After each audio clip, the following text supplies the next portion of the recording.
অনেক দিন পর আজকে আমি একটু শান্তি করে একদম নিজের মনের মতন করে আলুর দম আর ফ্রায়েড রাইস বানালাম। না, নিজের খাওয়ার জন্য না, এটাও বরের টিফিন বানানোর জন্যই করলাম। বরের পেটটা এখন মোটামুটি ভালোই আছে, তো সেই কারণে একটু একদম কষিয়ে রান্না করেছি আজকে। কিভাবে বানালাম সেটাই তো তোমাদেরকে দেখাতে এসছি আজকে আমি। তো নমস্কার বন্ধুরা, কেমন আছো সবাই? আশা করি সবাই খুব ভালো আছো। আমিও খুব একটা ভালো নেই এখনও অবধি, কারণ ঠান্ডাটা এখনও সারেনি। খুব বেশি কথা না বাড়িয়ে চলো দেখানো যাক কীভাবে আমি আজকে রান্নাটা করলাম। প্রথমে দেখো, আমি 5-6টা কাঁচা লঙ্কা মাঝখান থেকে চিড়ে নিয়েছি। লঙ্কাগুলো পচা নয়, হলদেটে হয়ে গেছিলো, কিন্তু প্রচণ্ড ঝাল ছিল। 1.5 ইঞ্চি মতো একটা আদা নিয়েছি আর কয়েক কোয়া রসুন ছাড়িয়ে নিয়েছি। এইগুলো আমি শিলনোড়ায় পেস্ট করব। পেস্ট শেষ পর্যন্ত শাশুড়িমাই করে দিয়েছিল, আমি করিনি। আর এই ক্যাপসিকাম, গাজর আর মটরশুঁটিগুলো আমি ছাড়িয়ে নিয়েছি হচ্ছে ফ্রায়েড রাইসের জন্য। এখানে ছোট ছোট সাইজের 5-6টা পেঁয়াজ আমি লম্বা দিক থেকে একদম ঝিরিঝিরি করে কেটে নিয়েছি। এখানে দেখো, আলুর দমের আলুগুলোকে আমি অ্যাজ ইউজুয়াল কেটলিতে সেদ্ধ করতে বসিয়ে দিয়েছি। আর কয়েকটা গোটা গরম মশলা একটু থেঁতো করে নিচ্ছি ফোড়ন দেবো বলে ফ্রায়েড রাইসের জন্য। গরম মশলা থেঁতো করা একদম কমপ্লিট। এদিকে কড়াই গ্যাসে চাপিয়ে দিয়েছি, গরম হয়ে নিক একটু, তারপর তেল দেব। দেখো, এদিকে কড়াই গরম হয়ে গেছে।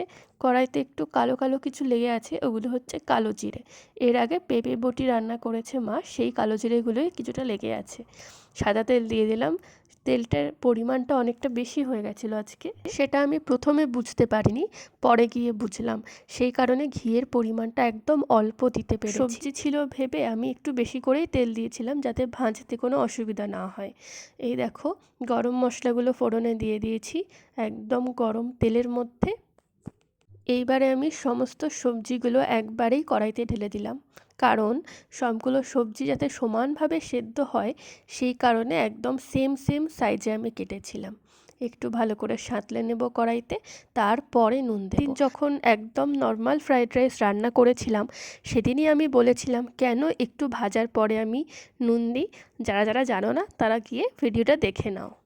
এই দেখো, কিছুটা সাঁতলে নেওয়ার পর আমি নুন অ্যাড করলাম। হ্যাঁ, ফ্রায়েড রাইসে অল্প নুন না দিলে টেস্ট হয় না ঠিক খাবারটা।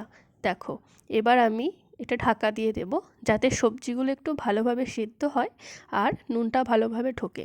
গ্যাসের ফ্লেমটা একদম কমিয়ে দিলাম। এবার মোটামুটি 5 মিনিট মতো আমি ঢাকা দিয়ে রেখেছিলাম। এই দেখো, ঢাকা তুলেও দিয়েছি আবার। ঢাকা তোলার পর সবজিগুলো ভালোভাবে সেদ্ধ হয়ে গেছে, ভেতরে একদম লবণটা ভালোভাবে ঢুকে গেছে।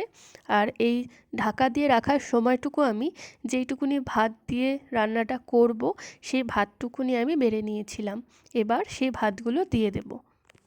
আগের ভিডিওতেই বলেছিলাম আমার হাজব্যান্ড সেই কোনো সেন্টেড চালের ফ্রায়েড রাইস বা বিরিয়ানি কোনো কিছুই সেরকমভাবে খাওয়া পছন্দ করে না, মানে সেই গন্ধটা ঠিক ওর ভালো লাগে না। সেই কারণে আমরা যেই চালে নর্মাল ভাত খাই বাড়িতে, সেই ভাত দিয়ে ফ্রায়েড রাইসটাই ও খুব ভালো খায়। সেই জন্যই এই ভাত দিয়েই বানানো। ভাতটা কড়াইতে দেওয়ার পর আঁচটা একটুখানি লো করে নিয়ে আমি চিনিটা নিয়ে নিলাম। চিনি আমি নিয়েছিলাম 2.5 চা চামচের মতন। খুব একটা মিষ্টি কেউ খায় না, শেষ অবধি আমি একবার টেস্ট করেও দেখিনি যে কতটা কি মিষ্টি হয়েছিল। সামান্য একটু সবজি আমি আগে তুলে রেখেছিলাম, কারণ আমার মনে হয়েছিল যে সবজিটা একটু বেশি হয়েছে। তো পরে আর কটা ভাত আমি কড়াইতে দিয়ে ওই সবজিটুকুনিও দিয়ে দিয়েছিলাম।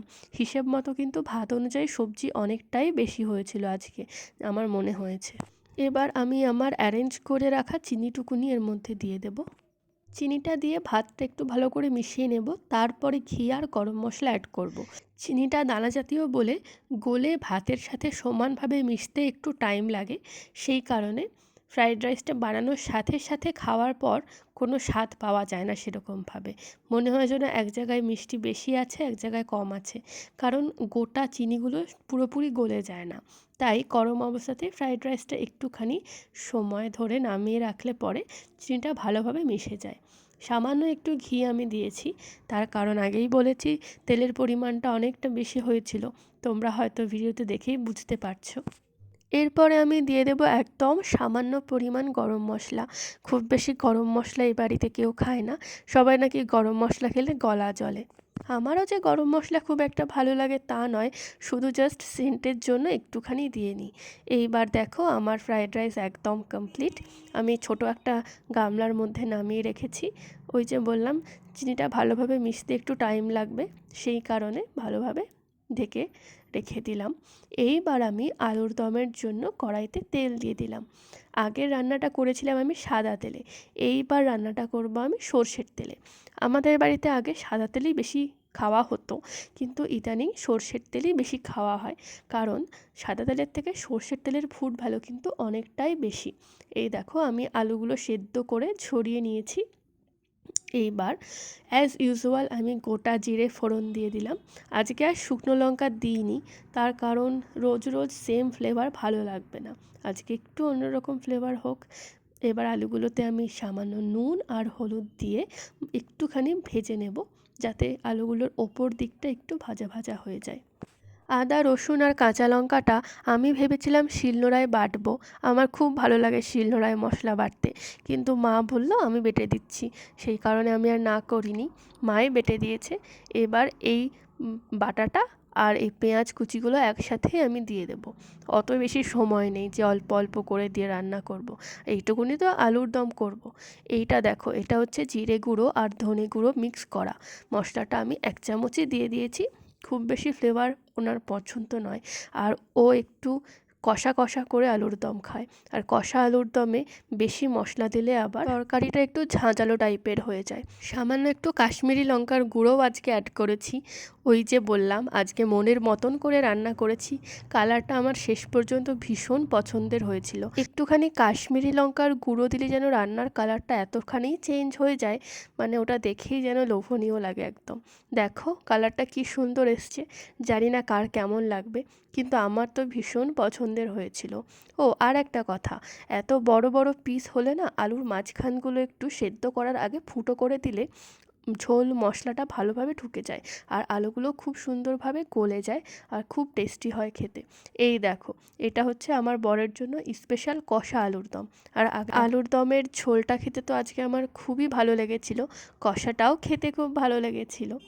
ফ্রায়েড রাইসের পরিমাণটা অনেকটা বেশি হয়ে গেছিলো বলে পুরোটা তো বড়বাবাজি নেয়নি, কিছুটা বাড়িতে ছিল, সেটা আমি দুপুরবেলা গরম করে আর এই আলুর দম দিয়ে বেশ আয়েশ করে খেয়েছিলাম। প্রত্যেক দিনের রান্নার টেস্ট কারোরই সমান হয় না। আজকে যেই জিনিসটা রান্না করলাম তার টেস্ট আজকে যেমন ছিল, সেই জিনিসটা যদি সেমভাবেই কালকে রান্না করি তার টেস্ট কিন্তু সে একই রকম হয় না। আমার তো আরোই হয় না, তার কারণ আমি কোনো রান্নায় নির্দিষ্ট পরিমাণ কোনো মশলা দিই না। আমার যেরকম মনে হয় যে হ্যাঁ এখন এইটুকুনি মশলা দেওয়া প্রয়োজন, আমি সেই রকম হিসেব করেই দিই। তাহলে আজকের ভিডিওটা এই পর্যন্তই। কার কেমন লাগলো ভিডিওটা আমাকে জানাতে ভুলো না। যদি ভালো লাগে একটা লাইক কমেন্ট করে দিও, আর পরবর্তী আপডেটের জন্য চ্যানেলটা সাবস্ক্রাইব করে নিও। চলো টাটা, বাই বাই।